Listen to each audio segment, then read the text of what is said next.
Welcome back to Cityline.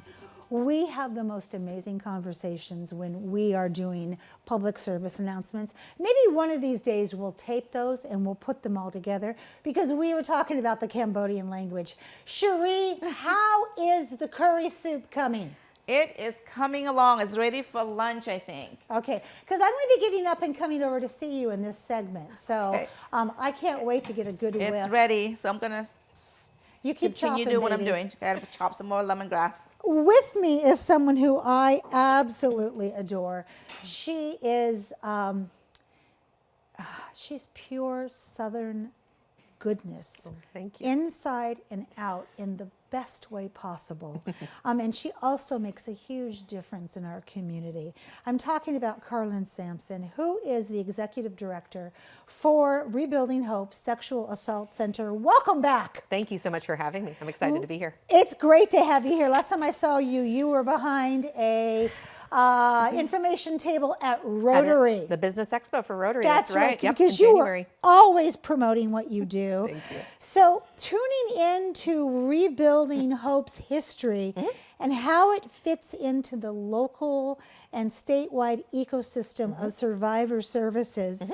And then in addition to your mission and vision, it's all one big, great answer. Sure. So let's start with, what is the mission and vision? Absolutely. Our mission is to provide support, promote healing, and to partner towards ending sexual violence. There it is. And for our vision, Rebuilding Hope aspires to build communities that do not tolerate the oppressive social norms, systems, or behaviors that promote sexual violence and exploitation. We aspire to build communities where those who have been harmed are truly believed and supported toward their path of healing, and communities where eventually there is no sexual violence and all are educated and empowered to center their full choice, consent, and safety. Yes. And then for the history and how we fit in the ecosystem, Yeah. Rebuilding Hope has actually been quiet but mightily been serving the Pierce County community for almost 50 years.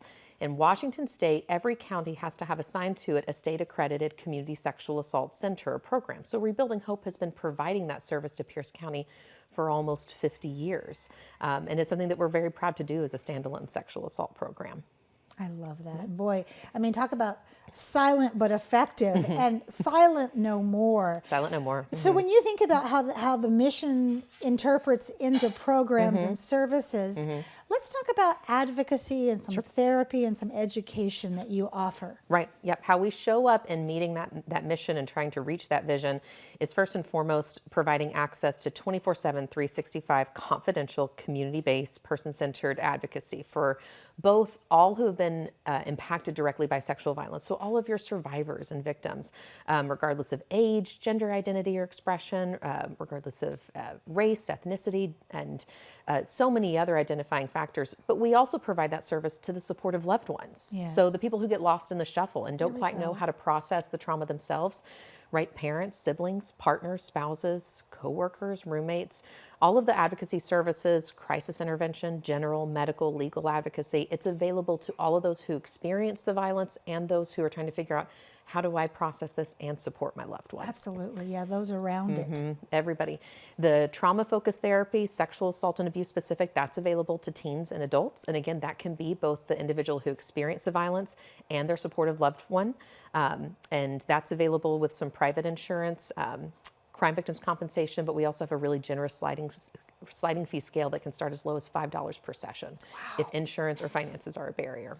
And then education, which has grown exponentially over the past year. It now encompasses really all forms of community education, outreach. Prevention education has grown so much. We have so many new partnerships with prevention education.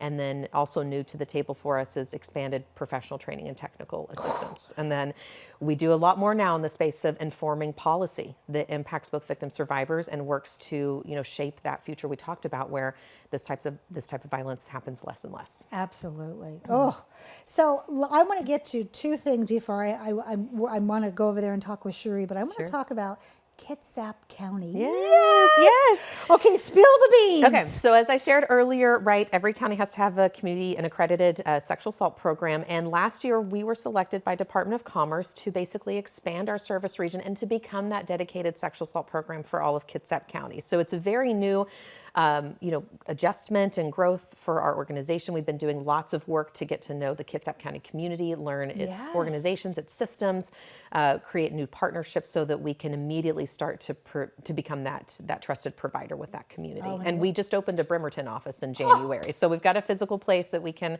meet clients for advocacy therapy, you name it. I love that. Yes. You have an event coming up in April. Let's talk about that. April is Sexual Assault Awareness Month, so we always try to have both a major fundraiser and a community engagement activity, and this is our 3rd annual spring soiree that we're offering on Friday, April 26th. Silver Cloud Hotel at Point Ruston. Tickets are on sale. Prices do increase on April 1st, so get your tickets. Get them early. Tickets. It's really like a hyped up happy hour, cocktail hour event, so lots of chances for raffles, live auction, good food, good drinks, good people. Good people. Good people. First and foremost, yeah. Absolutely. Yeah. And such a great cause. Thank you. Before I go over there and harass Cherie about some more soup, I want us to end with some misconceptions because that I always think is the great crux for education is this is the misconception you have about. So what is a misconception about sexual assault in general? Oh, just so much that our general community still believes that it's an individual problem or issue, or that it's a girls or a women's problem or issue. CDC has most recent numbers that at least half of all of our girls and women are going to experience sexual assault and abuse in their lifetime.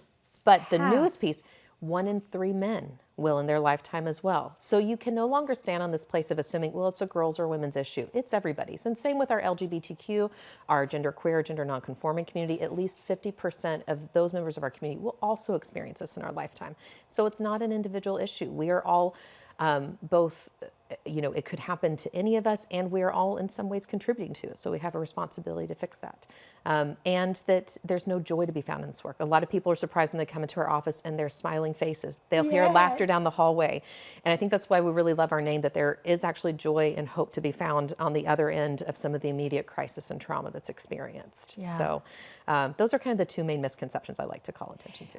In this last minute, if people want to get involved with Rebuilding Hope, and of course we've been showing the website across your face. Yes. But what do we need? So definitely look at the website. Follow us on social media. That's where we have our most current opportunities, either for employment. We're constantly recruiting for people interested to volunteer or intern as victim advocates. So getting right into the weeds of serving survivors directly. There's opportunities to learn about board involvement and engagement, and really just become educated. Don't hesitate to reach out and ask for a site visit, to talk with a leader from one of our programs. The more we come out of the darkness, really raise voice to this, the more we start to combat the stigma and shame that has long since made this a silent and a stigmatized issue. So and it has. Come forward, learn. We're here to help educate and learn along with you so that we can raise awareness to this. I love that. Thanks. And for somebody who is a victim of this and they're watching right now, what do we say to them? You do not have to do this alone. Right. I think that's the hardest part, is people thinking that they're going to be blamed or shamed, or that there's not information, or that they don't have rights, that they don't have options. And reach out. That hotline, there's a confidential online chat. Reach out to the organization. There's a lot of information we can provide to you, options we can provide to you, and we're here to support you as you take control of the steering wheel again and decide how you want to pursue justice, safety, healing. Yes. But don't feel like you have to go about it alone. You can always just reach out and say, I don't know where to start. Can you help me? Yeah. I need help. I need help. Raise your hand. Raise your hand. We're here. Yeah. Thank you so much You're for welcome. being here today Thanks and for for having me. sharing such good news. And congratulations to you and your team. Thank you. Wow. I mean, you have just expanded, and the greatness and the momentum takes my breath away. So Thank you. Me too. I'm I so am proud. so proud of you. Thank and your you. team. That's And so good kind. luck on your event. Thank you. And hopefully I'll see you again very soon. You know you will. Now you get to see me get up and walk over to Cherie.